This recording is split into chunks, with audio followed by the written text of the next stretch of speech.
Hello, everybody. Welcome back to the conversation series. I am thrilled today to have Miss Tori BARKER here with me. She is a digital marketing strategist. She's the host of Creative Visionaries Podcast, which is one of my favorites, and I absolutely love listening to it. But she's also a creative marketing owner, a fractional CMO. So we're going to dive into her world a little bit more. But Tori, thank you for being here, and I'm going to turn over to you and let you introduce yourself.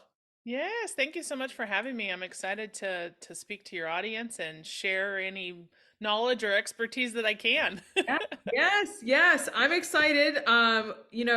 Both having backgrounds in marketing, I always love when I get to sit down with marketing folks and honestly get nerdy because it's such a fun world to be a part of because there's so many facets of it.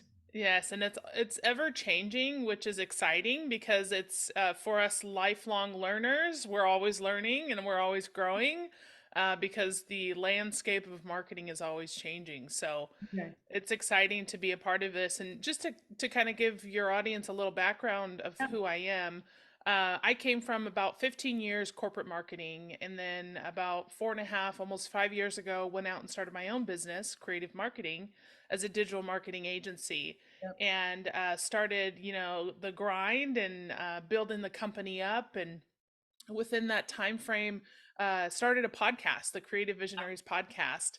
And strategically, I started the podcast to set myself apart from other digital marketers because not many people take that leap to get into podcasting because fear or Yep. pushback or whatever it might Yeah. be. And so I knew that was an avenue that could set me apart, and so I started the podcast. And I was a little hesitant myself because I'm a little bit introverted, and I ended up finding my voice through my podcast and fell in love with the podcasting space as a result of that. And then here recently, just merged my digital marketing company with another digital agency, Buzzworthy Marketing. And so Yeah. now I work as a fractional CMO through Buzzworthy Marketing, doing all the service based marketing, and then rebranded Creative Marketing to focus on podcast marketing and strategy. So it's been a whirlwind of a year so far, but all great things coming my way. And I feel blessed to have the opportunity to do my two passions, right? The digital marketing and the podcast marketing, and be Yeah. able to serve and help people in those spaces. Yes, and to kick into the podcast real quick while we're on it, can you set the stage also like who do you focus your time on talking with? What are the conversations you lead with? What does that look like? Yeah, so the Creative Visionaries podcast originated as a podcast to talk to entrepreneurs who were visionaries. And with the merger and rebrand, now I talk to those visionary people, but more specifically in the podcast space. So, podcast hosts, people who are podcast evangelists, Yeah. podcast service providers, anything around that realm is really what my focus is. And you may not even know this yet, but I'm launching a second podcast, Yes. which I know. which All is right, go. she's all excited. So it's the Buzzworthy Women podcast. And so when I came on through Buzzworthy Marketing, I really saw this niche for women entrepreneurs and women in business. And so I'm like, we've got to do this women specific podcast. And so I'm so excited. I've recorded, I don't know, probably 8 episodes so far. And so it's going to be released here pretty soon.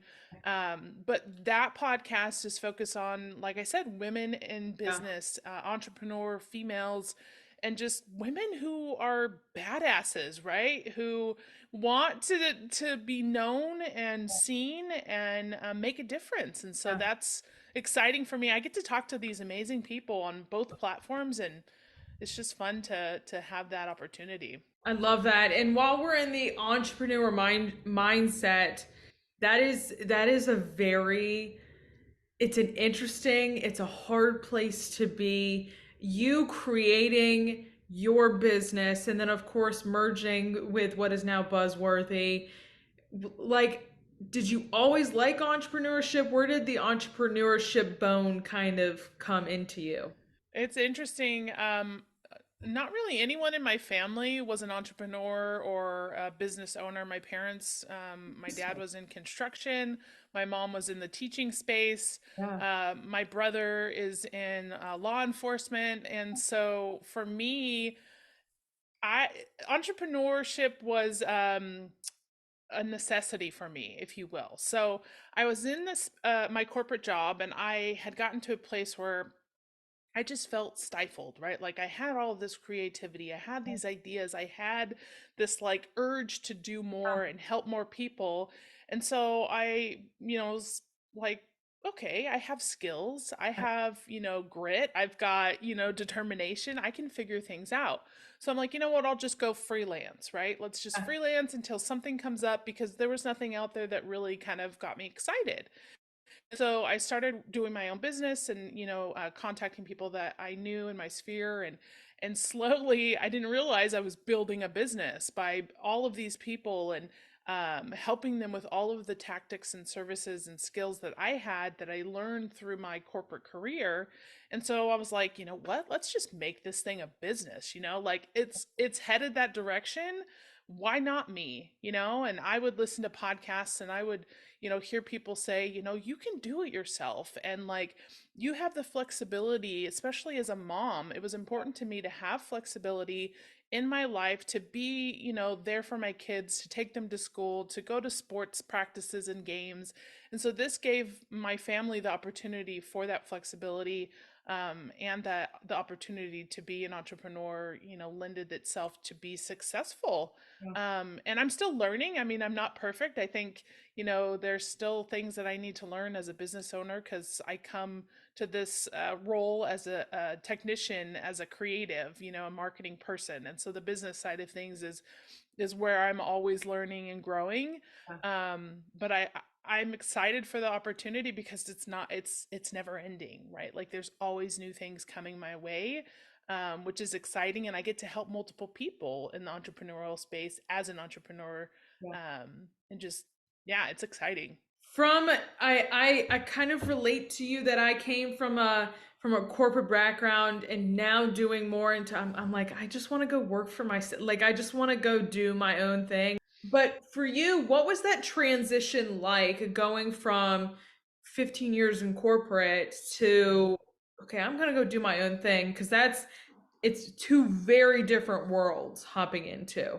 Yeah, definitely. And I was motivated to make it work because it would support my family. So I just dove in head first and read the books, listened to the podcasts, talked to people who were in the space who had experience, and just I just was a sponge, right? Like I wanted to learn and grow as much as I could. So I would take on the projects that would result in business, and I would continue to grow and build upon my services so that I could get the monthly retainers or the reoccurring revenue, Yeah. learning these things that are important, and the financial aspect of it, how to structure the money coming in versus the money going out. Think about your income and the business expenses and all of those things. So I just I like I said, I just learned. Like I asked questions, I read books, I listened to podcasts, and I just dug in. I Yeah. just did what I had to make it work. Were you always a learner? Yes. Okay. I that's kind of the story behind this whole creation of this podcast is I graduated I my dad was always go to school, get your piece of paper and then go do what you want to do, but I was the kid I hated sitting in college classes learning from a textbook. I was like I want to be working with businesses. I want to be doing all these things. So I graduated and I was like I still want to learn, but I want to learn from people like yourself, people Yeah. that are doing so many things. And so that's been the biggest treat out of listening to your podcast, listening to so many other people's podcasts, this podcast, because I continuously keep getting to learn on top of the other freelance and whatever else I'm doing with other business leaders. Yeah, absolutely. And it was the same for me as well. And starting the podcast, not only would it set me apart in my business and help me find my voice as a speaker and business leader, but I selfishly was learning from the people that I interviewed because there were so many amazing people that are out there that and the beauty of a podcast is that you have this kind of opportunity to be introduced and have conversations with people that you may never have been Yes. able to just because of this platform. And so it gave me the opportunity to meet some amazing business owners, some entrepreneurs, like all of the things, right? Like, and there's so many people that are still kind of on my radar that I'd love to meet and learn from because of this podcast. And so I just, yeah, I've always wanted to know just enough, right? Like I didn't want to go into a situation or anything in life not having any idea about what it was. I wanted to know at least a little bit. Like I didn't have to be an expert, but I wanted to know enough so that I could get through a conversation or figure it out or whatever that might be. And the same thing happens in business for me is like, if there's something new that's happening, like I'll go educate myself or I'll take a course or I'll watch a video or whatever it might be. I'll go to a conference just so that I know and I can help somebody in that avenue. And then if there's something beyond my needs, then I'll go to that expert in that field or that area. But I at least know enough to get at least know enough to be dangerous, if you will. Yes.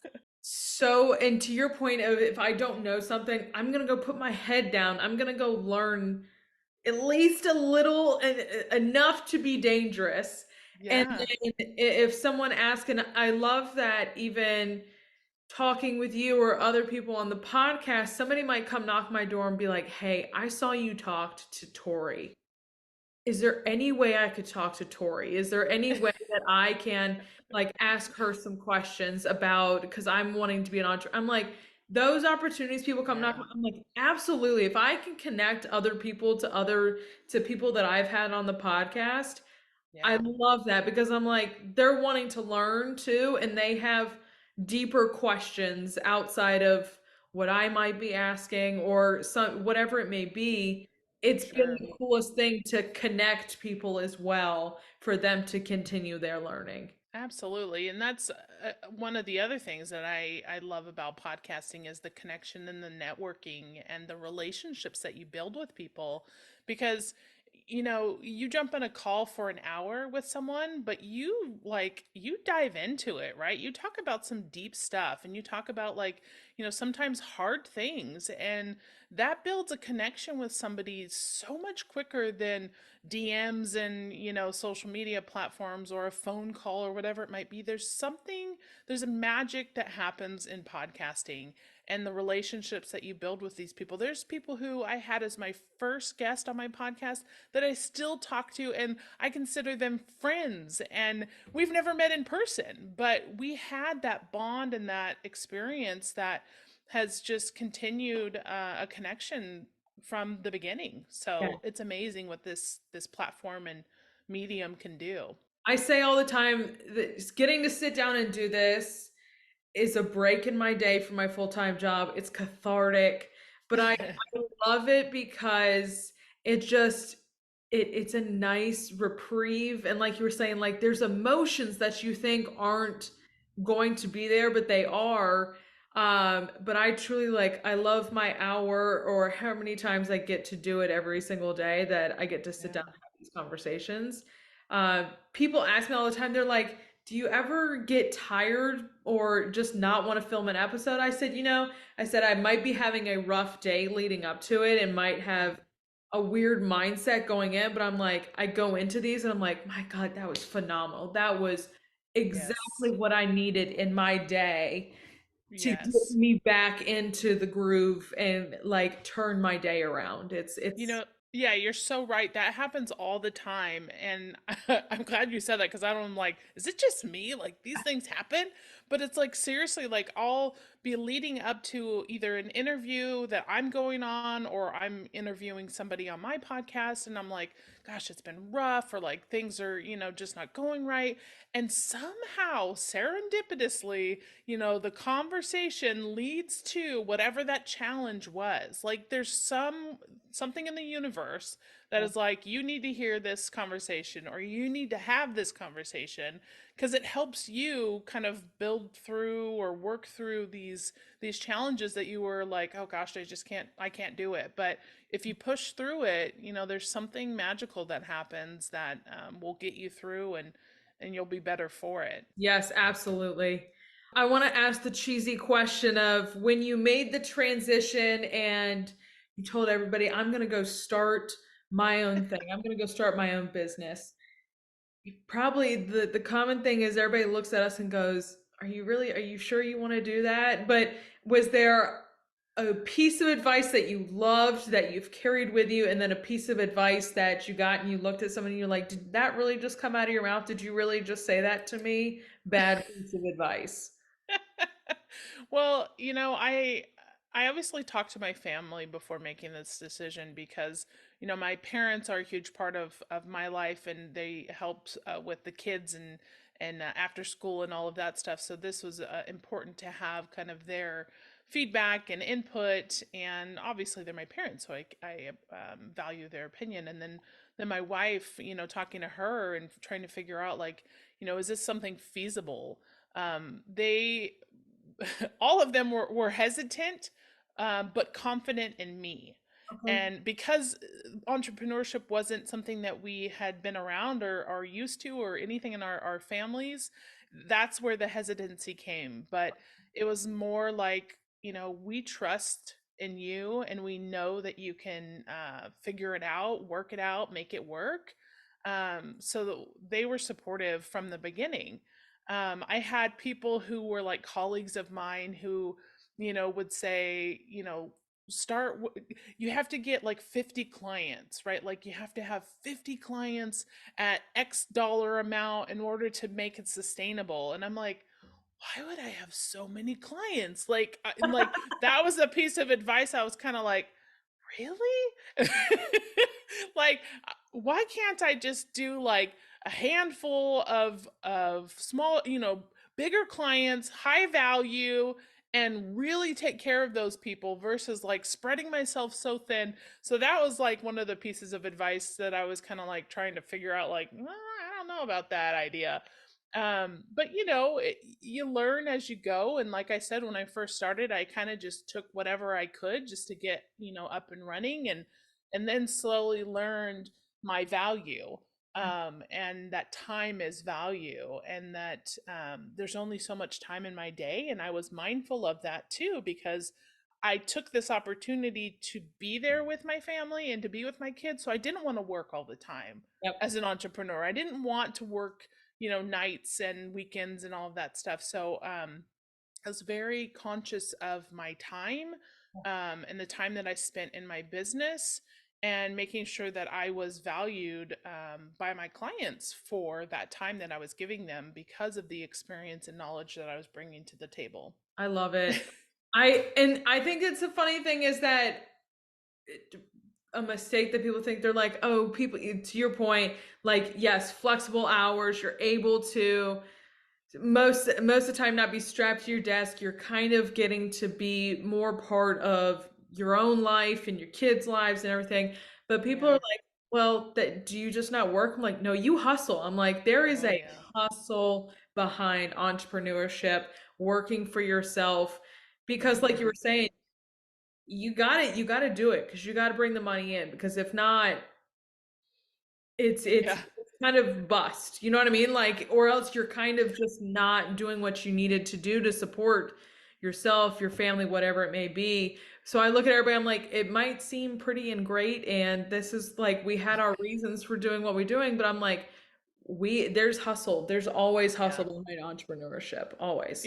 It's funny. My kids will say because my kids are 6 and 9, and so they know that I work on the computer, right? And I do marketing. That's like the extent of it, and they know that I'm the boss, Yes. right? So they'll say all the time, like, well, mommy, why don't you just take tomorrow off? Because you're the boss. Yeah. And I'm like, well, I could, but if I'm not working, then I'm not making money and I'm not building the business. And they're like, what? And I'm Yeah. like, yeah, I've got to put time into what I'm doing. Sure, I can be flexible, but I have to make sure that I'm still prioritizing the work and the clients and maintaining the business so that that continues to grow. But it's just funny from their perspective. Well, you're the boss. Why don't you just take the day off? I'm like, I love that, honey. Yeah. Yeah. Where you sit, this is a little bit of a, people might be like, why are you asking this? Do you like admin work or do you like the creativity? Which side of the brain are you on? I am definitely a big picture person. Yeah. So I read the book Rocket Fuel, Okay. which talks about visionary leaders and integrators, and each person has these two different types of mindsets, if you will. And so after reading that book, there's this quiz that you can take to see, are you a visionary or are you an integrator? And so I was very high on the visionary Okay. scale, and it really teaches you and kind of helps you understand what that means. And so I totally relate to that. And I didn't know what that was until I read the book. So, for me, it's like I love strategy. I love big picture. I love coming up with innovative or creative ideas to solve a problem or to fix a solution, or find a solution for something that is needed.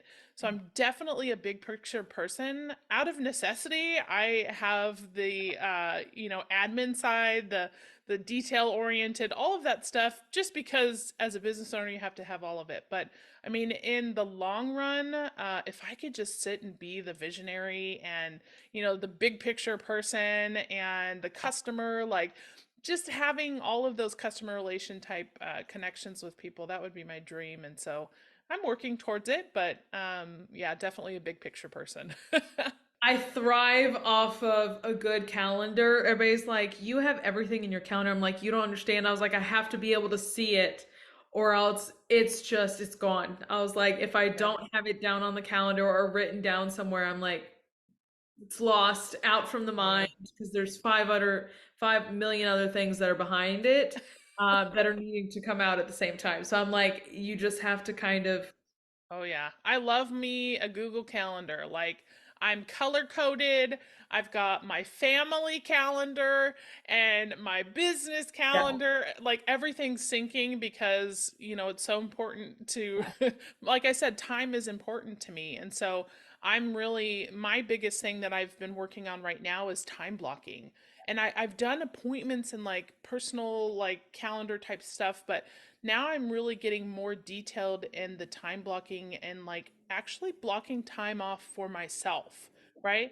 Like networking time or uh like let's go take a walk time, like just something so that I have it carved out in my day so I know that when I get to that hour or whatever it is, I can focus only on that. And so I don't get distracted with too yeah, many things because there's so much coming at me every day on a daily basis that I have to really focus. And so that's you yeah. know, my big thing that I'm working on right now is being mindful of time blocking for specific things. Yes. Yes. My family looks at my calendar and I'm like, yeah, I'm like color coded for everything. Everything's got a place. I'm like, we're sports fans and we're season ticket holders to Yes. hockey. So I'm like, I got my Carolina Hurricane schedule on my calendar too. I'm like, and everybody's like, what in the world is going on? I'm like, don't worry about it. It's okay. I understand what's happening here. But my sister looks at my work calendar and she's like, this stresses me out. I was like, really? This makes me happy to see Right? all the different colors. I was like, I don't know what you're so stressed out about. But she's the other side of the brain. She's Yeah. that other part. Tori, what are you looking forward to for the rest of this year with Buzzworthy, Creative Visionaries Podcast? What is kind of fueling the creative juices for you right now? Right now, for me, it's growth and working with the right people. I've come to a point in my career, in my journey, in my business where I want to work with people who truly value and Yeah. understand what it is that I bring to the table. So really finding the right people to serve, because that's what I want to do. Is I come from a servant's heart, and so I want to be able to serve the right people at the right time. And that would bring joy to me, so I get to help other people and I get to help people make money in their business. And that brings me joy, and knowing that they value and look forward to the advice and the guidance that I give them is really what I'm looking forward to. And the other thing, I'm I hesitate to say this because I'm like, oh gosh, I'm